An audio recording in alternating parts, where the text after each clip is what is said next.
They used wiener dogs in this movie and dressed them in rat suits. So all the rats you see in this movie are Dachshunds, wiener dogs in rat suits.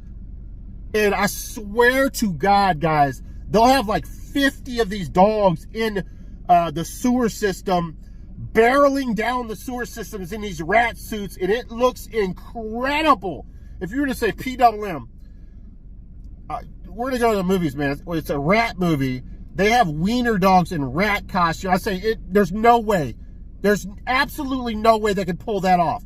I don't know if it was the director's idea, the production staff. I don't know who came up with this idea, but 100%, they hit it out of the park. It is incredible. It is amazing. It is a masterpiece of filmmaking, guys.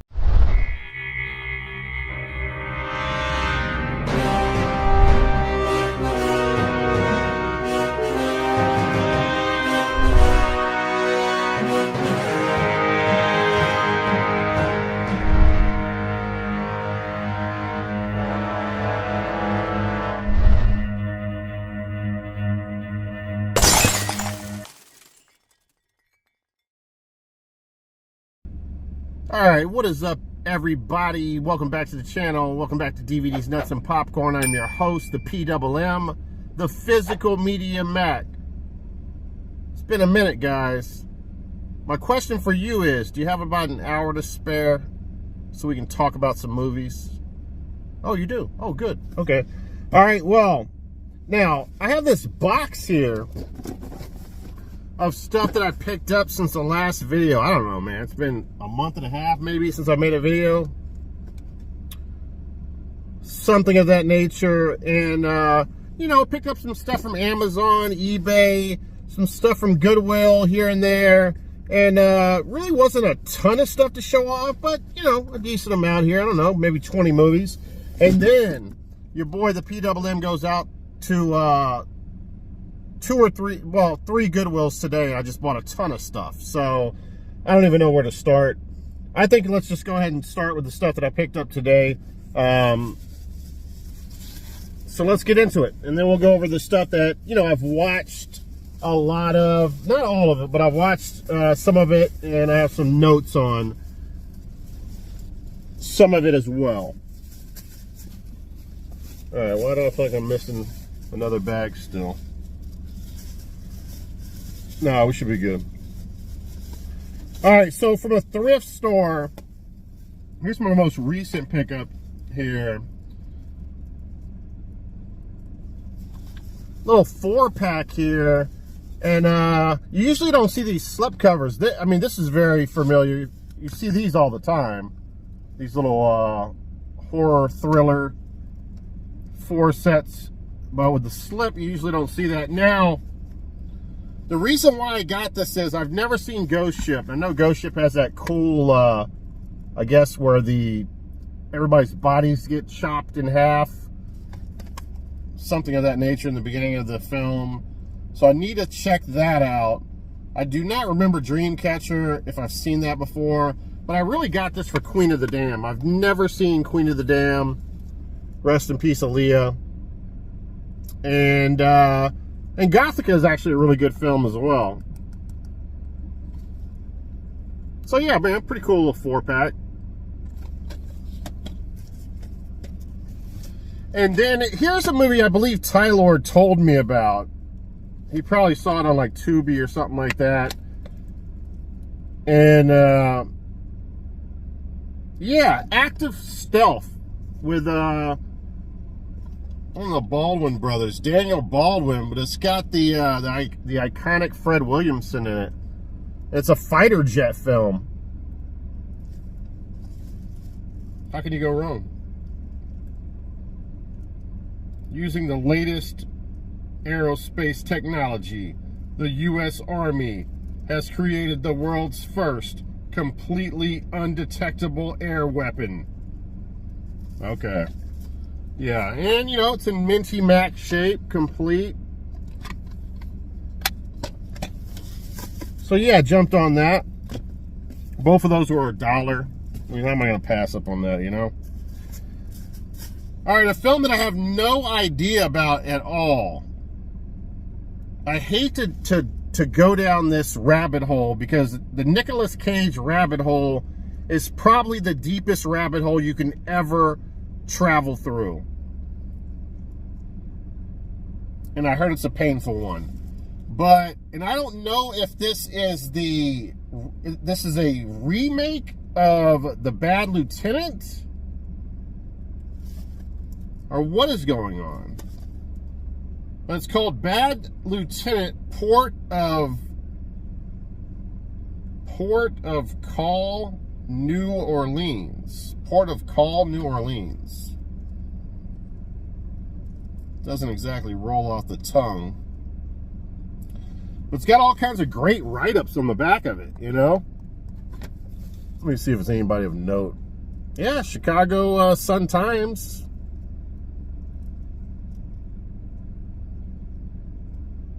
Is that A.O. Scott? Yeah, man. This has got some good write-ups on it. And Nicolas Cage is being Nicolas Cage. I mean, look at his face. You can tell he's going to be super over the top in this. He's going to be like a bad cop, doing drugs, having sex with prostitutes, and, you know, using his badge, breaking the law as much as possible. Might be good, man. Kind of interested in seeing this one. All right, now. All right, pick this up purely to sell, guys. I was surprised to see this. They did mark it up. But this is the complete series of Friends on Blu-ray. And that was $9.99. This sells for like 50 bucks, 50. So I will be flipping that. You see how I had that pinky up like I'm a Frenchman? I hate when that happens. Gotta keep that pinky down. I'm an American. But yeah, $9.99. I'll go ahead and flip that on eBay for 50 bucks. Why not? Factory sealed, guys. Pretty cool.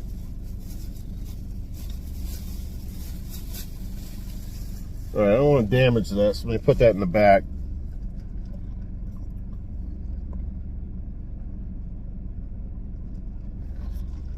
Anyway, I hope everybody's been good.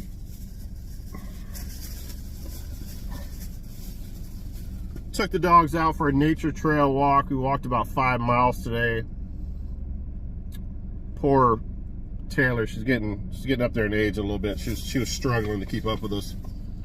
All right, let me show you these two Criterion releases. I don't know anything about these Criterion releases at all, and I honestly, it's a little unlike me. I didn't look them up either. I was just like, you know what, they're Criterion. I'm just gonna pick them up. So, I have heard of this movie. This is like a famous movie, I believe. The Most Dangerous Game Criterion Collection. And all my Goodwills, pretty much all my Goodwills sell DVDs for $1.99. Unless they're multi-disc sets, and sometimes they will screw you, but yeah, man, again, in minty Mack shape. Complete with the little paperwork here. Chapter breakdown. And yeah, man, I don't really I don't know too much about this movie. One of the best and most literate movies from the great days of horror. Oh, well, I didn't know this was a horror film. Stars Leslie Banks as a big game hunter with a taste for the world's most exotic prey, his house guest. Oh, wow. So this is like surviving the game. How cool is that? So I don't know. This might be worth some money, guys. I have no clue. It's Criterion. And yeah, I'll pick it up, man. Add it to the shelf. I won't be selling it. And then we have another Criterion film I know nothing about. Night in Fog.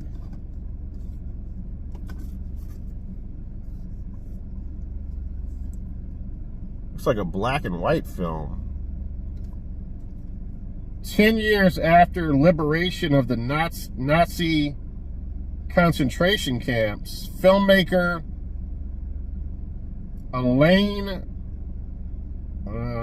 Resnas documented the abandoned grounds of Auschwitz and I don't even know. I can't even pronounce this word. One of the concentration camps.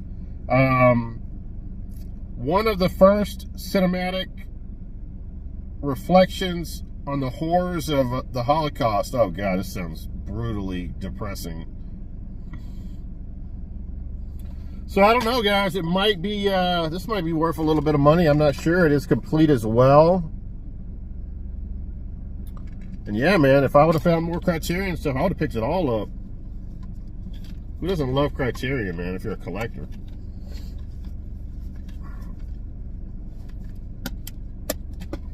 And sometimes you got to get away from watching, like, you know, 80s horror and 90s horror and 2000 horror and, you know, just every once in a while you need to watch something that's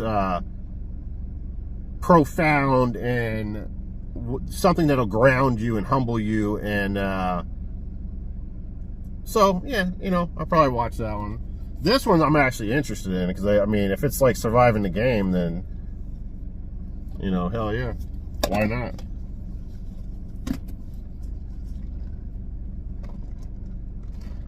I didn't think I'd be out this long today.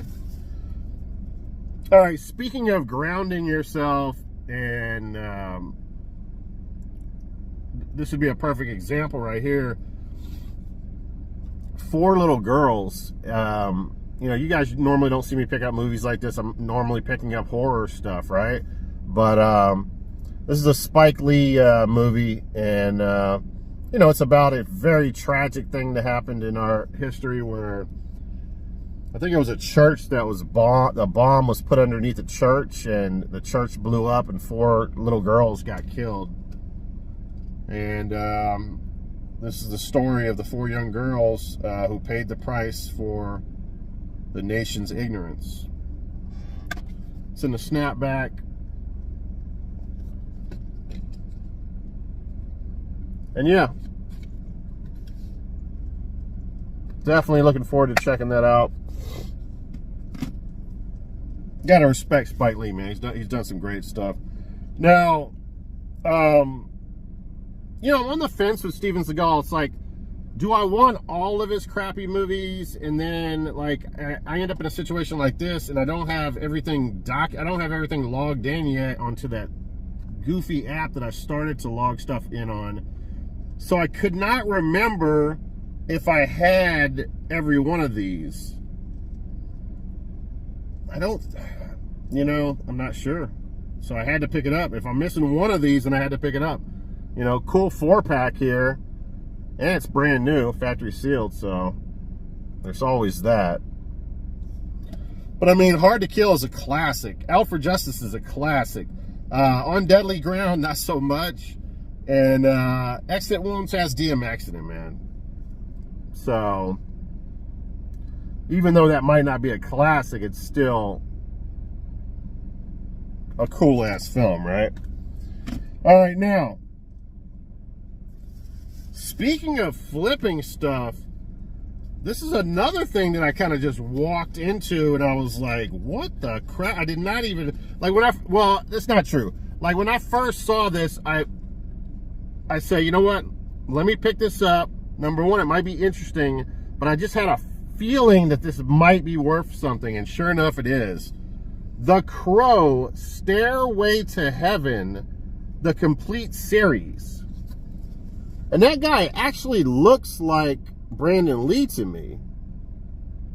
It's almost like a look-alike. And he is let me see. Who is that? I don't even know who that is. So exactly 1 year after being brutally murdered, rock musician... Oh, they're just telling the story of Crow. It says martial arts expert Mark Dacascos. Is that Mark Dacascos? I don't know. It says TV Guide. I don't ever remember this. But there was a series, The Crow. And it comes with... who knows how many discs. Well, it's like a 5-disc series. 1, 2, 3, 4. Yeah, 5-disc. So anyway, $1.99 on that. And this is good to see, by the way, because the Goodwill started doing that stuff where they charge you per disc. And it looks like they're going away from that. Or at least some of the stores are not doing that. Because they did not do that in this case. Now, I've seen this sell as high as I think like 50 bucks, 50, 60 bucks. Anywhere between 40 and 55, somewhere in that range. So yeah, man, very cool to get that for $2. Now, am I gonna watch this? I don't know, man. I do not know. It's hard to get over Brandon Lee and watch someone else doing the Crow, man. Happens a lot in TV series, though, you know? They go with a different actor, so I don't know.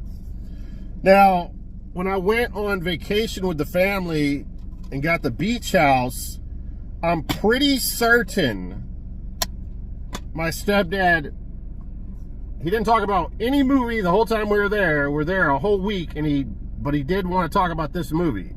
So he mentioned that it was really a cool film. So I saw this at the first Goodwill I went to on Blu-ray for $3.99, but I passed up on it $4 because I looked and it's like, it's not an expensive Blu-ray. You can get off of, get it online for like $5 or something like that, I think.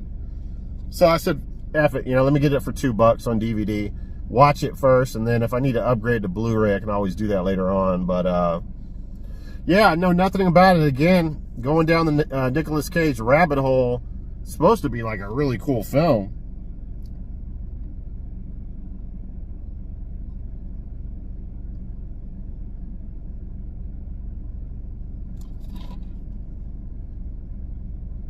Roger Ebert says, a superbly crafted thriller.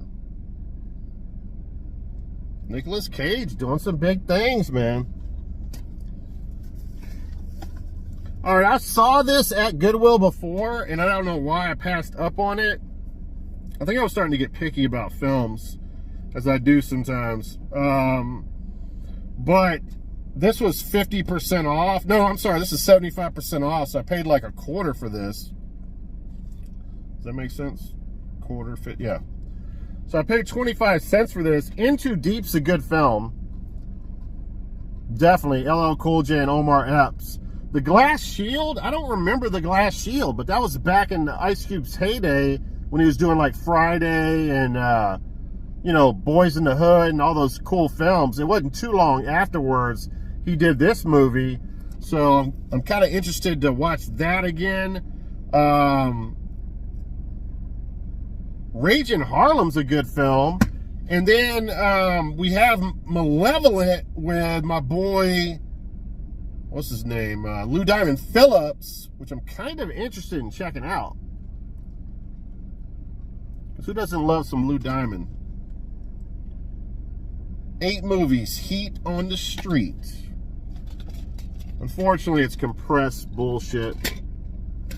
But, you know, if I like 1 or 2 of them, maybe I can upgrade and get individual copies, maybe even a Blu-ray release. We'll see. All right, next up. Yeah, I went wild today, guys. I couldn't remember if I had Predator 2, so I was like, F it. I'm going to pick this up. It's a cool double pack. And it's factory sealed. Aliens, plural. Predator 2. Danny Glover, Jamaicans. All right, now. All right, this movie got good reviews, man. I was looking at the you know, the reviews on the back of the box and everything, and the movie looks like it's just a adrenaline rush, like crazy, like fighter type of film. You know, gangster flick. I don't know, man. It looks like it's good. And it actually, I looked it up and checked on Rotten Tomatoes, and it actually got really good reviews. So it's called District B13. It's got the worst name. That's probably why no one's heard of it. But Yeah, man, it's supposed to be good. District B13, Paris, 2010. An isolated wall surrounds the ghetto cities in District B13. Within these walls, without effective law enforcement, gang rule is absolute. So there you go. Damien is a member of an elite police squadron, highly trained in martial arts. He goes undercover to infiltrate a gang in order to defuse a neutron bomb. I'm not even going to read it anymore. It sounds incredible.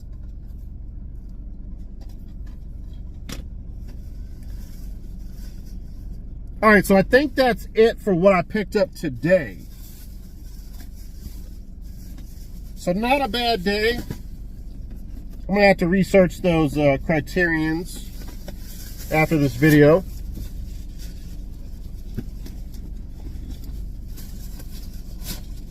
All right, put that down there. Get a sip of coffee.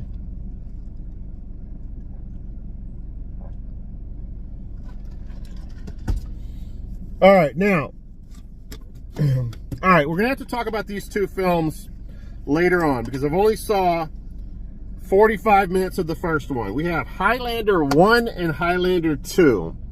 Now, these are both uncut versions, I believe. Let me see. Deluxe Collector's Edition. Yeah, this is, well, this is the director's cut. And part 2 is the Renegade version.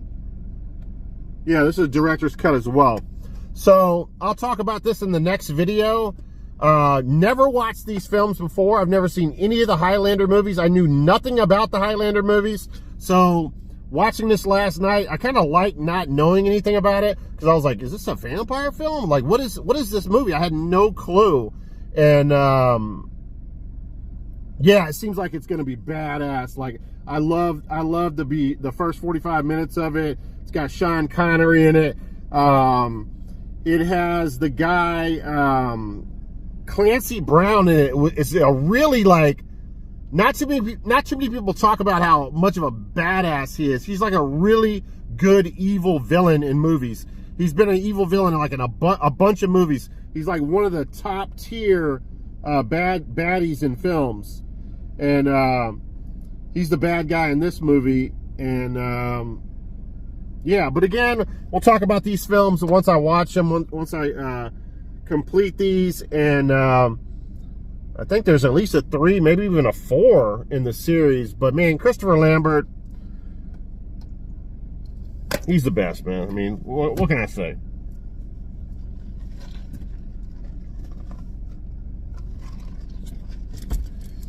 All right, this is probably the first time Sean Penn was on my radar. I watched this as a kid.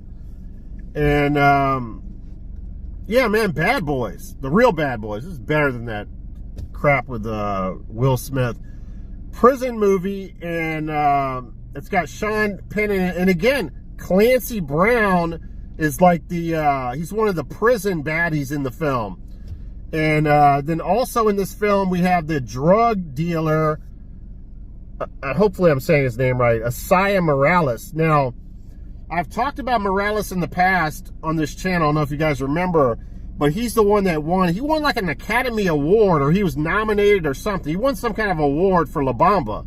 And I always feel like Lou Diamond Phillips got the shaft. Like he outshined Lou Diamond Phillips in that film to many people and ended up getting an award. I really feel like Lou Diamond Phillips knocked it out of the park and he got the shaft. He was the one that should have got the award. That's just my opinion. Not saying that Morales is not a great actor. I loved him in the Netflix series Ozark. He's been in a ton of good stuff. He's a really good actor. And yeah, he's great in this. So basically, Sean Penn's character in a drug deal gone bad ends up killing Morales' younger brother. And he ends up going to juvenile detention, or, you know, and he gets locked up into juvenile. And that's when he meets Clancy Brown, and he's in this world of hell, man. This is, people are trying to kill him in jail. And then I think even Asaya Morales, Asai Morales' character is going after his girlfriend on the outside, trying to kill her, which, by the way, is Ali Sheedy from, make sure I'm saying that right. Yeah, from The Breakfast Club. I'm not even seeing her name on here. Yeah, I know she's on here. Or in here. But yeah, man, really cool early 80s, like, prison movie, basically. Really good, man. Solid flick, man. Now, the only reason I didn't watch this is because I watched it like a year ago, or maybe even like 8 to 10 months ago, so I really didn't feel like watching it again. But probably towards the end of the year, I'll watch this one again. It's a solid Sean Penn flick.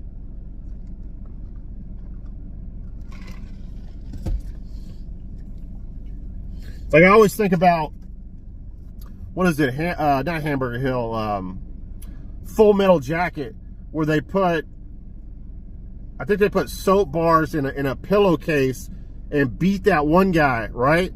In this film, Sean Penn, when he's gonna have a big fight, it might be with Clancy Brown, I think, he goes and buys like a bunch of sodas and he puts them in a pillowcase. So he has a bag full of soda cans, and he's busting the guy with soda cans as a weapon. I think that's what it was. All right. I don't know what made me just think of that, but yeah. All right, so again, I have not cataloged all my films, so I'm gonna have to start getting on that because it's getting annoying. I should have known that I had this. It's just hard to pass up on this for $2. You got American Ninja 2 and 3 classics. Now, if Ty Lord or Mario or Presswood, also Presswood, if you want this, let me know, and I'll send it you guys away, whoever needs it. I guess Ty Lord first, because Ty Lord, you're more into these type of films.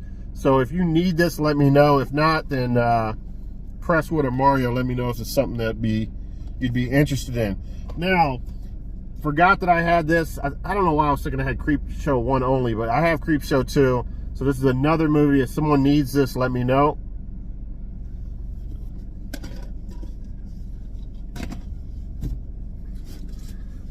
This is a movie that I have on Laserdisc that I absolutely adore. Brandon Lee, Dolph Lundgren, really cool film. Oh, shit, I didn't even see that was tore back there. That's not cool. It's in the snapper back. But yeah, man, I wanted it on DVD as well. Got it on Laserdisc already. $2. I might even be willing to give that up. I don't mind watching it on Laserdisc, to be honest with you. It's better on Laserdisc. All right, let's put that up there. All right, I could get all this stuff on Blu-ray, but it's kind of cool to come in a tin case like that. I've never seen this edition before, but the Stallone Rambo trilogy. And that's a slip, the metal. And it's got kind of an accordion. Oh, shoot, a disc flew out. Accordion.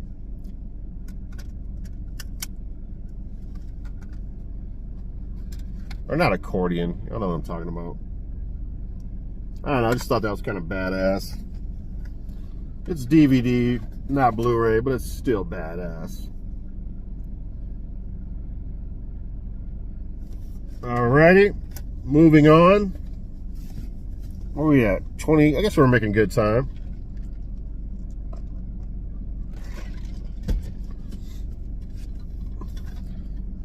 Alright, so this is a movie I actually have not seen before. Now, I might own this on a compilation. I couldn't remember, so I grabbed this as well. And, yeah, man, I really enjoyed myself watching this one, man. This is a good flick, man. And, apparently there's a Doll Man versus Demonic Toys that I need to check out. A mixture of those two films, because they're all full moon, right? But, Demonic Toys is an absolute crazy movie. It's so great. So to mix those two together and have a versus, man, I cannot wait to watch that. But anyway, Doll Man of 1991, starring Tim Thomerson of the Transfer films. Or no, was it the Scanner films? No, Transfer films, yeah. This is written by Charles Band, directed by Albert Pyun. Are you kidding me? It's a full moon, back when full moon ruled the world, right? And yeah, basically a alien cop somehow travels through some kind of vortex or whatever. Now he's on planet Earth, and when he travels through the vortex, it shrinks him, so now he's only 13 inches tall. And it's funny because this is actually like a hood film. It's a ghetto film where he's in the hood, and this Spanish family takes him in. This mother, like the single mother, takes him in, and he's like in his he has a spacecraft like inside their house and stuff, and he, like, the whole movie he's like working on his spacecraft trying to fix it so he can get the hell out of there. And the family's like inviting people over, come see our spaceman. And they're coming over there like, oh God, he's so cute. They're looking inside the ship, and he's like, get the hell out of here, I'm working on my ship. It's so freaking funny, man. I did not even know till I was finished watching this film when I went on Wikipedia. Jackie Earle Haley, who was who? He was the Freddy Krueger, right, in the remake? He plays a really cool bad guy in this film, man. He's like the human arch rival of the main Tim Thomerson's character. It's got all. This is a very funny movie, man. It's got all kinds of. It's got a guy who's just a head, because Tim Thomerson has this the most powerful handgun in the world, and I don't know, man. You guys gotta check this out. If you've not seen this movie, you will love it. It is so friggin' fun. But anyway, he's 13 inches and he's like fighting against gangs. He's trying to protect the house. Yeah, he just wants to get the F out of there. But then he starts noticing that the Spanish mother's a good person, and she wants to clean up the neighborhood. So now he becomes emotionally involved. So now this 13-inch guy is like fighting with gangs and stuff, getting in shootouts and stuff, trying to protect the family and trying to clean up the neighborhood. Really cool film. All right.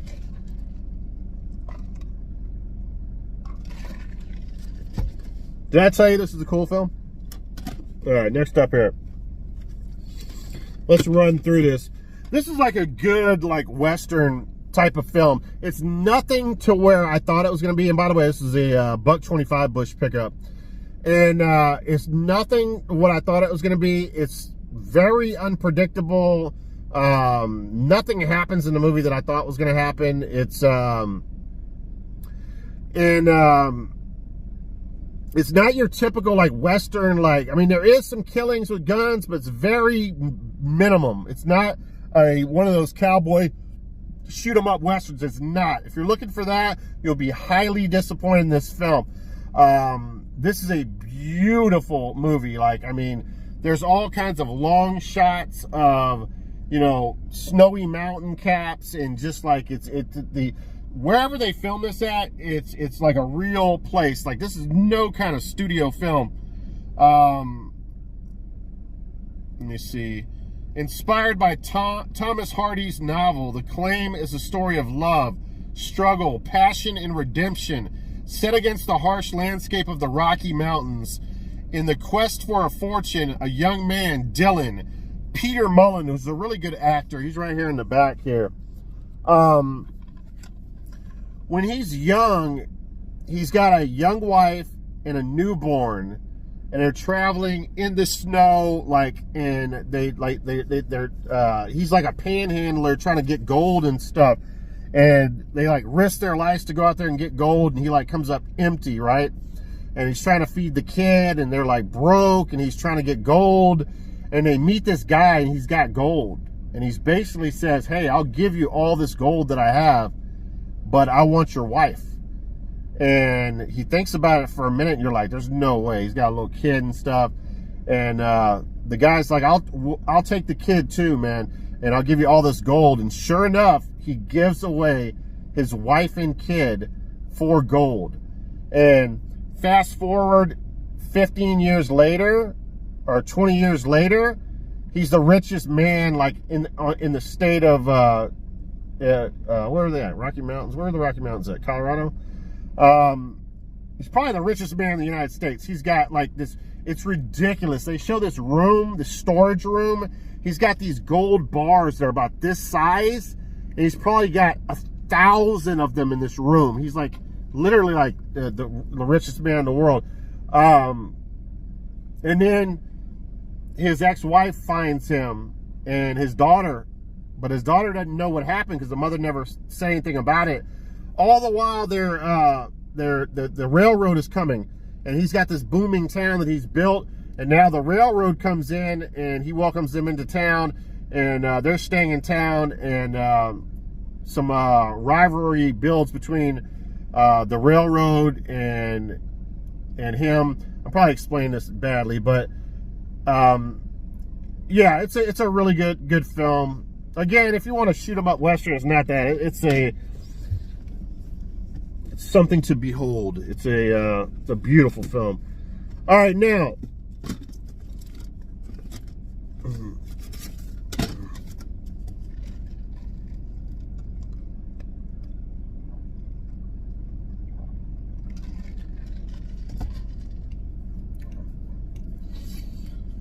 to make a long story short, for whatever reason, building the railroad through his town would have been good for him, and they decide not to.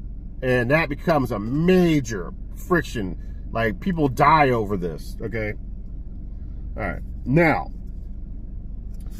I ordered this off of Amazon or eBay. I can't remember now. But it's funny because it's called Deadly Force. And it's got Wings Hauser. How could I go wrong?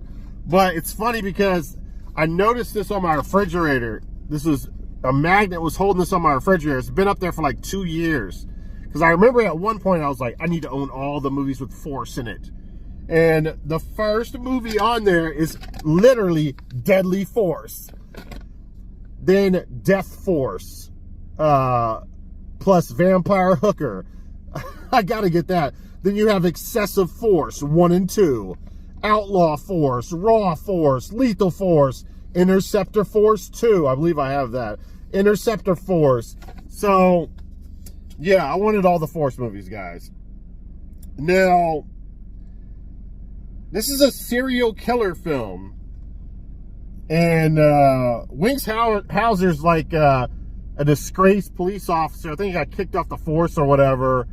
And there's all these killings, there's these serial killings happening in L.A., and then like a friend of his, the friend of the family's or whatever, his wife gets killed. He calls Wings Hauser, and Wings Hauser comes to L.A. He used to be a cop in L.A. Now he's living in a different state. So now he comes into town. His ex-wife is there. He gets back, starts rekindling the flame with his ex-wife. Now he's looking for this serial killer, trying to help. Police don't want him here because he's kicked off the force. And there's also a gang member or like a crime boss in town that doesn't want him there, who's sending goons after him.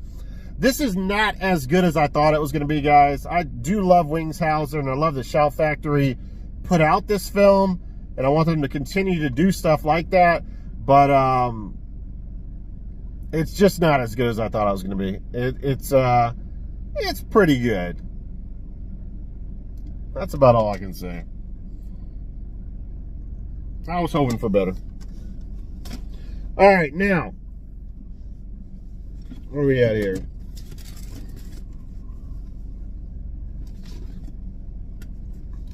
All right, now, I love my 80s, guys. So when I saw this, I don't think I've heard of it. And I was like, wait a second.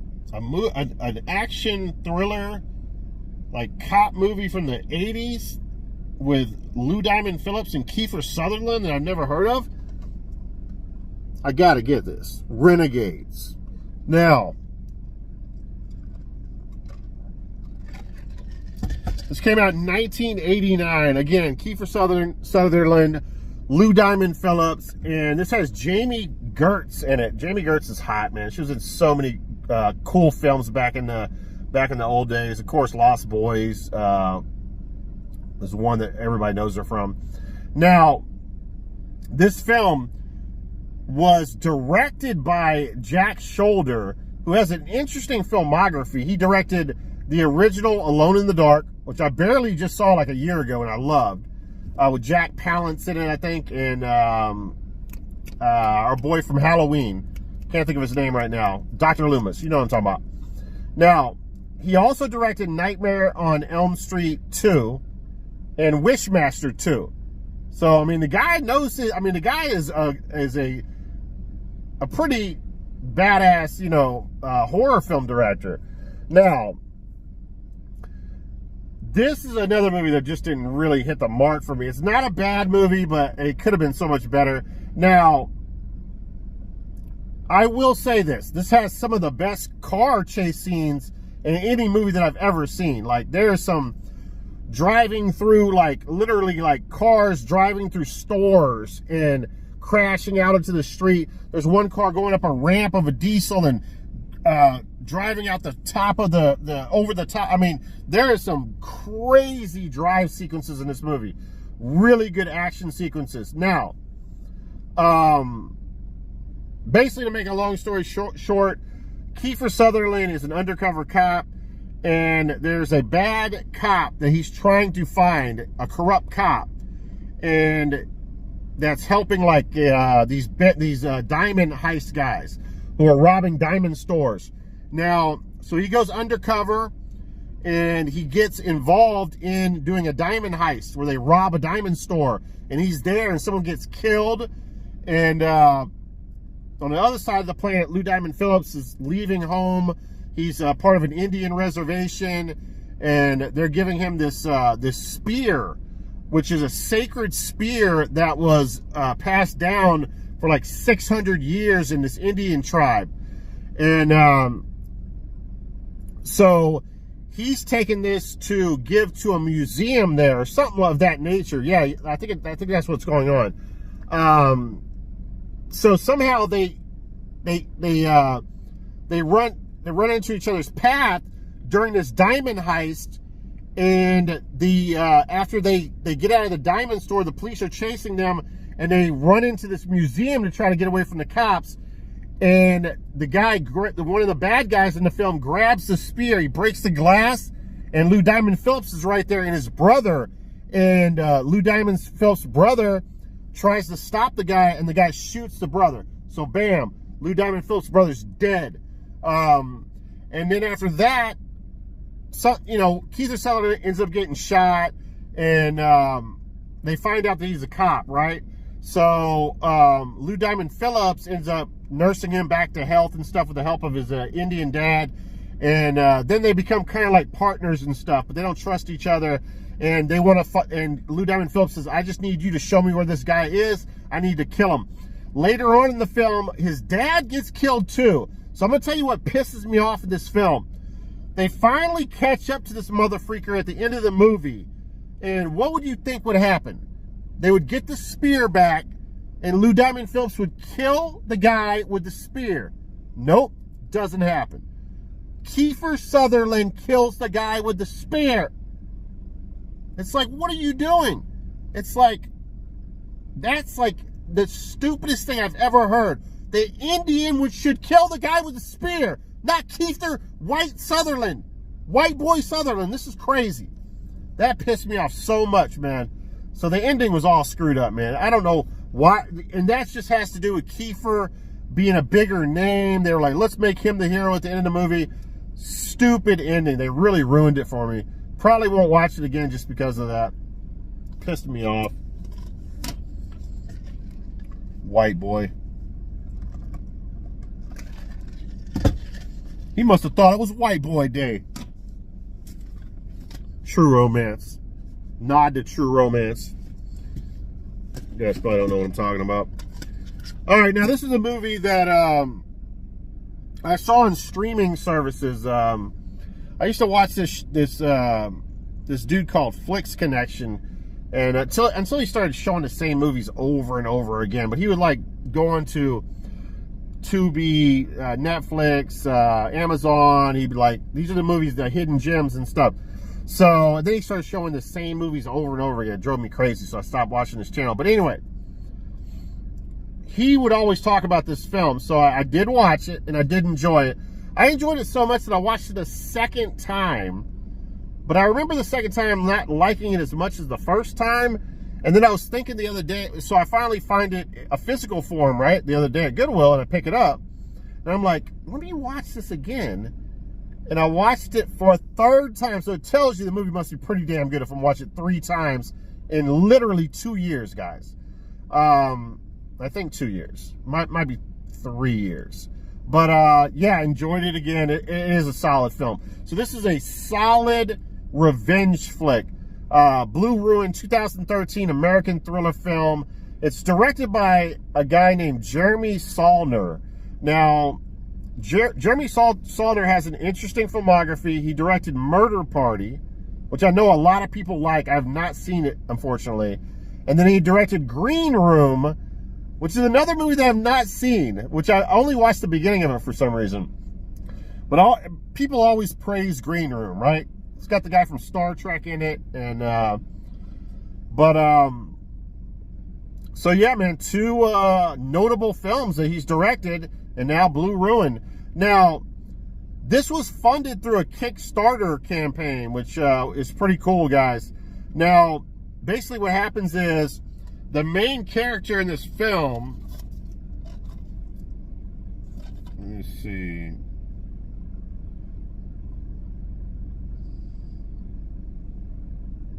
I'm not seeing his name on here.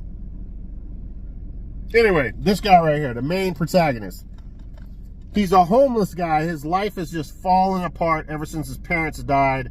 His marriage crumbled. And he's living on the streets now. And so again, his parents are brutally murdered by some convict. They got out of jail.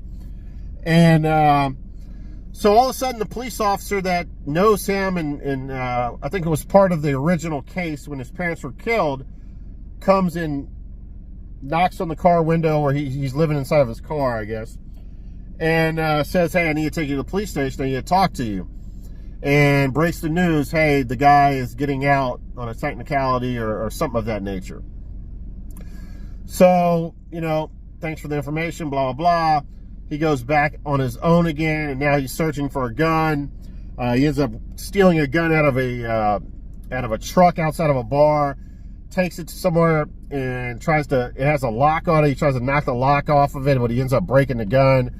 And he can't afford a gun, so he ends up just getting a knife. So he's going at it. He's going to get revenge with a knife. He's going at it like the rough way, right? So he ends up following the guy from jail. He gets picked up in a limousine. I guess they run they run some kind of ghetto like limousine service. They're like some backwoods rednecks, and but anyway, he follows him to a bar, and they're partying it up, drinking and stuff, celebrating him getting out of jail. And the main protagonist sneaks in the restroom and waits for this guy to go to the restroom, which is really brazen because the whole bar is full of his family, and ends up stabbing him to death in the bathroom. And then he gets away. He ends up having to jump in their limousine because his car won't start. They end up chasing him. And so that's the startup of the movie. Now, the interesting thing is they never call the police on him, because these rednecks are some real nasty people, man. So they're going to handle it on their own. So they end up going after him. They try to kill him. They find out where his wife lives at. They're going after his wife and kids, and yeah, man, really cool revenge flick. He ends up going and enlisting the help of someone he went to high school with, which is an ex-military guy. And I'll just put it to you this way. There's a really cool scene where he's in trouble, and he's given a gun by his friend from school and stuff.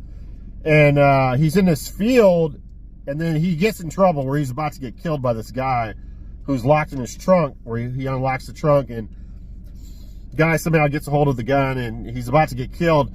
And all of a sudden, a sniper shot across the field literally takes this guy's face. It just splits it in half, and it's really well done, man. Such good practical effects, man. It's unbelievable. Yeah, man, Blue Ruin. Check it out.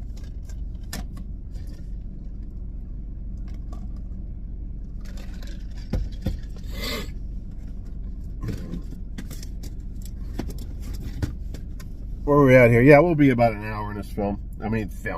In this video. All right, so I don't know, man. I don't know why I picked this up. It's factory sealed. It's got Lisa Ray in it. I don't know if you guys remember Lisa Ray. Players Club is a very cool ghetto flick, man, that I really like. It's one of the better ones, and that's the first time I've ever noticed Lisa Ray. She was a stripper in that movie. And this has got some it got some decent write-ups, I think. AJ Jamal's in this film. It's got a lot of black actors that were in a lot of cool stuff. Let me see if I can. Let me see. All right. Super Spy is a feature film debut of comedian AJ Jamal, who wrote and directed and starred in this hysterically funny urban comedy. Basically, okay, Sherlock, who is AJ Jamal, goes to Hollywood to make a $50,000 action spy movie. With the help of Slick Mango, wannabe filmmaker, only $6,800 is found. While making their action-packed, low-budget movie, they unknowingly filmed something they should not have. Okay, so they probably film a murder or something like that, and I don't know, man. It's in the snapback. Tiny Lister's in it. I mean, it's got all the usual suspects. Def Comedy Jam people and Living Color and the whole nine. So I'll check it out. We'll talk about that in the next video to see if it's any good. Whether I recommend it as a hood film that you should check out.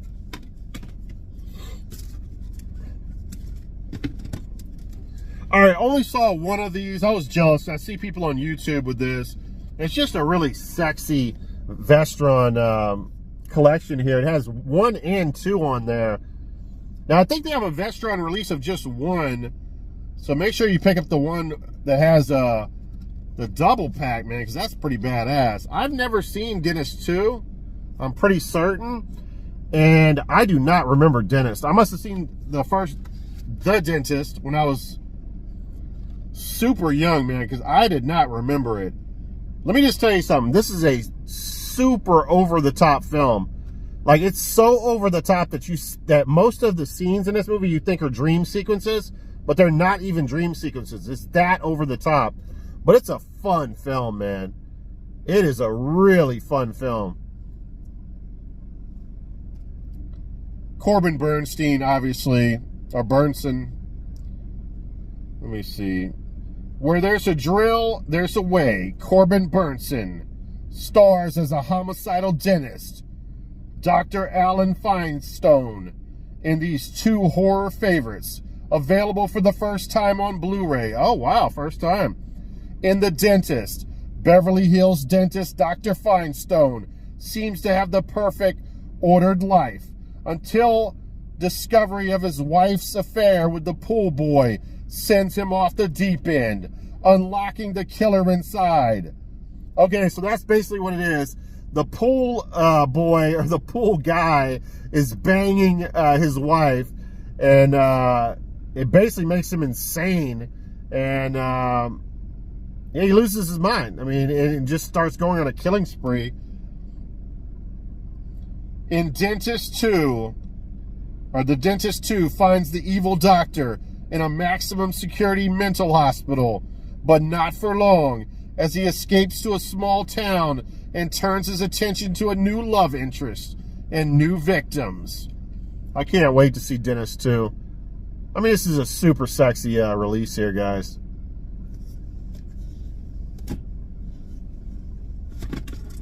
All right, 3 more movies and I'll let you guys go. I'll save the best for last.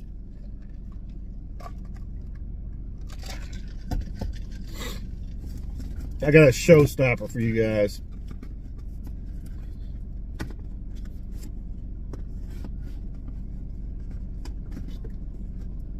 All right, so let me make sure I'm not messing this up. All right, let's do this one first. All right, so shout out to MVD, man, doing these releases, man. I mean, they release some movies that you would never think in a million years that we get a Blu-ray release, and this is one of them. Shout out to them and continue the great work, because there's so many lost movies on VHS that I want to be on Blu-ray that, I mean, I just really, really pray that they continue to release stuff like this, because this is really awesome. L.A. Wars, 1994 American action film starring Vince Murdaco, or Murdaco, I should say, who's played various non-lead roles over the years in B-action, low-budget movies. He was in Ring of Fire 1, 2. He was also in Kickboxer 2, which is a really good film. Now, the interesting thing about it, now listen, this guy is no Christian Bale as far as an actor. I was reading reviews how bad of an actor he is. He's not that bad. I mean, again, he's no Christian Bale, but he's truly a badass. I mean, so this guy actually won a North American Cruiserweight Kickboxing Championship in 1990. So this is no fakester right here. This guy is a truly bad motherfreaker, man. Obviously with the slip. Oh yeah, we got the original artwork right there, which you can't beat, right? And you know, the guy, this Murdaco character, he looks the part. He's wearing these wife beater shirts the whole friggin' movie, and there's a gang war going on between two factions, and he ends up working undercover and stuff, and ends up being the bodyguard of one of the crime boss's daughters. And so he's basically working for this crime boss, and the movie is nothing but shit blowing up, people getting killed with Uzis. He's kicking ass with guns and his feet and his fist. It's really fun, man. This is a good flick. Love it. Now, what was I going to say? I guess that's it. I mean, this is just a fun film. It's nothing too great, you know. It's not, you know, I'm not going to put this up there with some of the best movies of all time, but it's a fun movie, man. It's worth it, and it's a cool release, man. Definitely check this one out. And I look forward to checking out some of Vince Murdaco's other films that he's been in. I need to rewatch Ring of Fire 1 and 2. I know Ring of Fire is it's like the sword. It's like Kickboxer with swords, if I remember correctly. And then I need to see Kickboxer 2. I've not seen that in years, so definitely will be checking it out soon. All right, watched this movie last night, or I finished it up last night.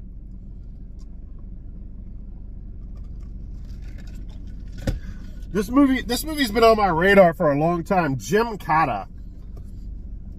You can't make this stuff up, guys. A gymnast using his gymnast abilities to kick ass. That's what you have here. Now, keep this in mind. This is directed by Robert Klaus. Remember that name. Now, so this guy right here is Kurt Thomas. This is a better picture of him right here. Kurt Thomas actually won a gold medal, I think, in the Olympics for whatever gymnast stuff he does. I don't know what he won the medal for, but a gymnast medal, a gold medal. So he's the real deal. This guy is like, you know, he's like a Brad Pitt looking dude. And he's a gold medalist, and he can kick ass. Like, he's got it all, right? So this is basically like turns into, it's got the most ridiculous story. I don't even think I should even try to explain it. Like, you see him doing gymnast stuff in the beginning of the movie, right? During the credits. And then all of a sudden he's talking to this guy like he's a CIA operative or something. And the guy's telling him there's a satellite system that can detect nuclear warheads. Whoever has, before anyone else, and we can shoot them out of the sky, whoever has this satellite, whoever can control this area that the satellite is in will rule the world. And right now, this country, I don't remember what kind, I think it's in Belgium or something like that. This country, in order to control this, you have to join these games that are going on. Everybody across the United States are joining these games, and these games are like these death matches, right? Where these, it's kind of like surviving the game, you know, with Ice-T. But it's not just one person. All kinds of different participants join, and you got all these people against you trying to kill you. It's like a gauntlet.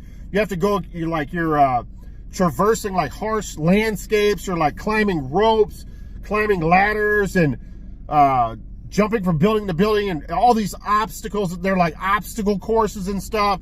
And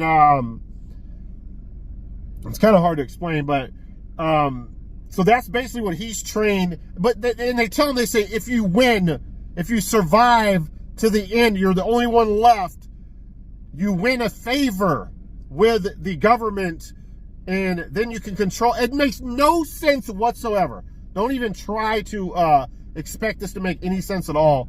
But it's good fun, man. It's a fun flick. Now, I don't know, man. This is a weird movie, man. There's one part where like they're like, oh, he's gonna die now. He's heading to the village of the crazies, or something like that. The town of the crazies, and it's literally a town in I think it's Belgium, where it's nothing but people that have gone insane and they're crazy. They're going after him with sickles, and the women are trying to kill him, and the whole town is trying to murder him. And literally in the middle of town, the funniest shit happens in the world. He finds this concrete deal. You can see it right here. I don't know what those are called in the gym. It's where you hold them and you like spin around and flip upside down. He finds one of those, of all things, in the middle of the town, and he literally beats up like 100 people. Like 100 people are surrounding this. He's swinging around, kicking people, jumping off of it. It's the funniest shit ever. But, oh, I forgot to mention. So, Richard Norton, speaking of bad guys, baddies in films, Richard Norton is one of the greatest baddies in films of all time. He honors us with his appearance in this film. He's the baddie in this one that leads basically the army against Kurt Thomas's character to try to stop him from winning this tournament, I guess you would say. I don't know. It's a crazy film, but it's pretty fun, man. I would say check it out. All right, now the creme de la creme, the best movie of all. A movie that I am gonna say, I rarely say this. This movie is a masterpiece. Deadly Eyes. Now, as you can see, I bought Fieras Radioactivus, the Spanish version, because if you try to buy the US release of this, you're going to be paying like 60, 70 bucks if I remember correctly. So, I only paid like 15 to 20 bucks for this. So, go after the Spanish release of this, because it's in English, guys. And there's no difference at all. You can probably watch the Spanish version. I'm sure it's an option on there, but you can choose an English version on there, and it's like watching the regular movie. Now, Deadly Eyes, 1982. This is a Canadian horror film. Now, Gymkata, right? This is directed by Robert Klaus, who directed Gymkata. Now, very interesting what also he directed. He directed probably the greatest martial arts films of all time, Enter the Dragon with Bruce Lee, and the movie that Bruce Lee, the last movie that he worked on was Game of Death.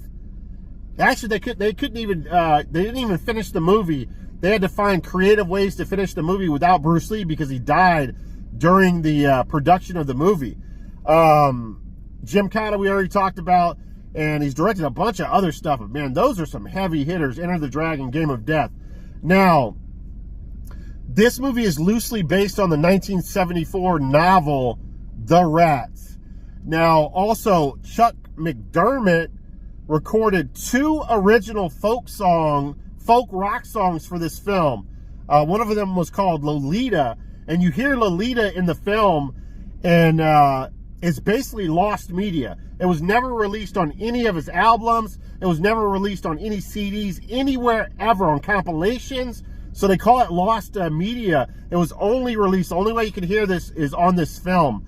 And there was another song, but it was released on one of his albums, I believe. So Lolita's the only one. It's actually a really good song, too.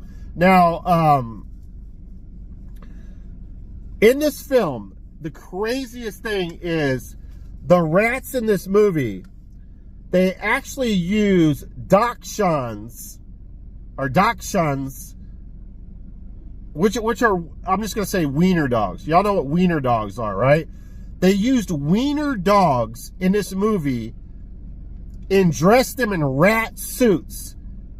So all the rats you see in this movie are dachshunds, wiener dogs in rat suits.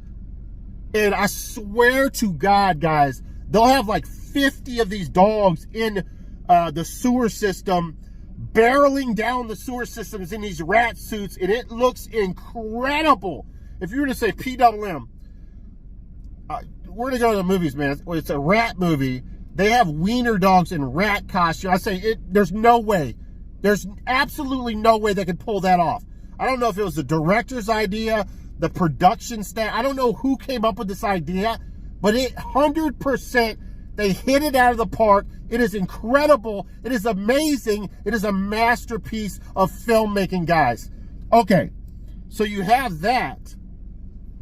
And then you have the close-ups of, that almost look like evil puppets, that the rats' mouths and the rats' eyes, that they show these close-ups and them biting on people's legs.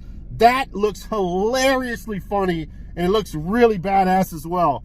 All right, hold on. I need a sip. Let me finish this off here.